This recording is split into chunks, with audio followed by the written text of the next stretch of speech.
안녕하십니까. 더불어민주당 원내 대변인 이수진 의원입니다. 이태원 참사 국정조사 연장, 국민의 명령입니다. 이태원 참사 국정조사 연장은 국민의 명령입니다. 하지만 국민의힘은 국정조사 연장에 대해 모호한 입장으로 시간 끌기만 하고 있습니다. 대통령실의 오더를 기다리는 것입니까? 그동안 국민의힘이 이태원 참사 원인과 책임 규명을 위해 얼마나 노력했는지 스스로 돌아보십시오. 국민의힘은 국정조사장을 윤석열 정부 국정변명장으로 만들어놨습니다. 경찰 특수본 수사는 해를 넘겨도 윗선 수사는 차일피일 미룬 채 털만 뽑고 있습니다. 결국 특수본 수사도 시간 끌기와 책임 회피를 위한 수순임이 분명해졌습니다.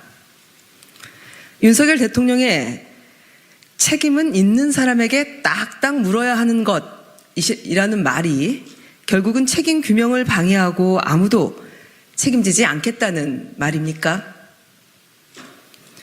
유가족과 생존자들의 목소리에 응답하십시오.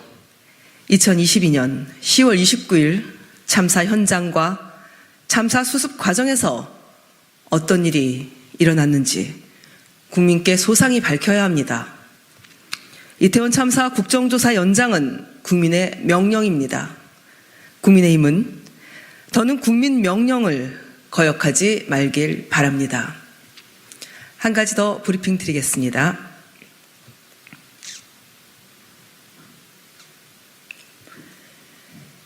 기업 정부가 되어 노동자 때려잡는 것이 노동개혁입니까?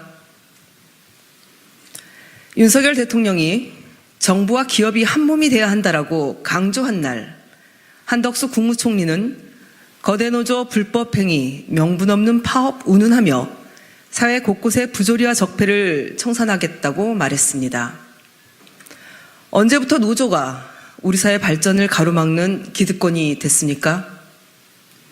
윤석열 정부의 뿌리 깊게 박힌 노동 혐오를 보여줍니다. 기업과 한몸이 되겠다는 윤석열 정부가 노동조합은 적폐로 몰아가고 있으니 기가 막힙니다. 경제 위기 상황을 극복하기 위한 기업의 역할은 중요합니다.